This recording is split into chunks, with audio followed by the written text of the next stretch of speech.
For 54 years, the official record said Bob Seagren lost the 1972 Munich Olympic pole vault because a better athlete beat him. But the IAAF made sure you'd never learn they stripped him of his only weapon 4 days before he competed. That's the story they tell. It isn't what happened. Someone decided you'd never know the difference. Here's what the records were rewritten to hide.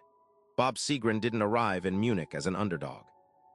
He arrived as the defending Olympic champion, the man who held the world record, the standard every other vaulter measured himself against. He dominated the 1968 cycle with heights that had no answers. In 1972, he brought a new implement, the catapole, a fiberglass design that bent differently, loaded energy differently, released differently. He trained with it all season, used it in trials, cleared Olympic record heights with it. This wasn't an experiment. It was the reason he was considered unreachable.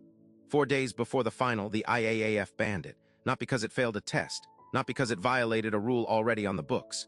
They invented a new classification, unapproved implement, and applied it retroactively 72 hours before Seagren's event. He had never been told the pole was under review. No warning, no appeal window. A ruling delivered like a verdict with no mechanism attached. Every other vaulter kept his equipment. Nordwig kept his pole. The Soviet competitors kept theirs. Only the American equipment was flagged. Only the defending champion was stripped of the tool his entire season had been built around. Seagren was handed a borrowed pole supplied through Adidas, an implement he had never vaulted with competitively. He had 4 days. The final was coming. The official explanation was administrative procedure. They just never said which procedure, or when it started, or who asked for it. Here's where the obvious answer breaks down. If the catapole violated equipment rules, those rules existed before Munich. If it was dangerous, ban it before the season.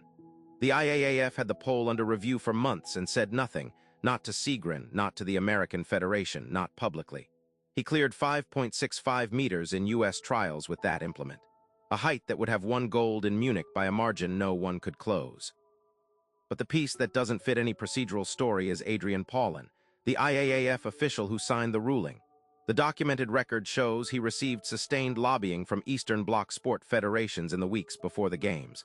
That lobbying targeted Western equipment specifications. That lobbying is acknowledged in secondary documents that nobody quotes. Paulin signed. Seagren was handed a stranger's pole, and somehow none of that is the story. What was actually happening in Munich was not a dispute about equipment specifications. It was a Cold War leverage play executed through administrative language. East German and Soviet vaulters trained almost exclusively on European poles, different manufacturers, different flex profiles. The catapole was American-made, adopted almost entirely by American vaulters. Banning it didn't level the field. It tilted the field, and the people who pushed for the ban understood exactly what they were doing. East German sports officials formally petitioned the IAAF to review Western implement specifications beginning in early 1972. Not over safety, not over fairness in any general sense, over Seagren specifically. They identified the pole as the gap between their best vaulter and the defending champion, so they targeted the equipment. Months of quiet pressure, one official, one ruling, 4 days before the event. Seagren vaulted with the borrowed pole. He cleared 5.4 meters. He still won silver. Think about that. After having his implement pulled on 72 hours' notice, vaulting with an unfamiliar pole he had never trusted in competition, he still cleared 5.4. Nordwig won gold at 5.5. The margin was 10 centimeters. Seagren never competed in another Olympics. He retired after Munich and never said why publicly. He just stopped. What that erasure cost him is not in the record.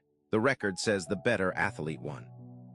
The record doesn't say what Seagren was vaulting with, or what he wasn't, or why the difference existed.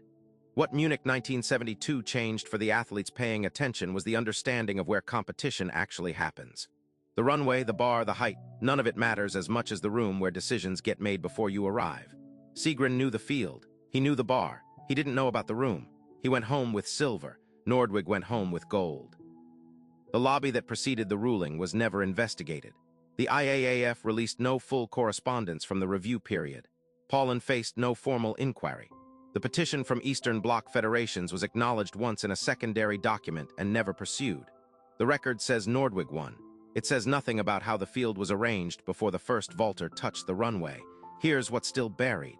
The complete correspondence from that review period has never been made public. Seagren is in his 80s. He has given interviews.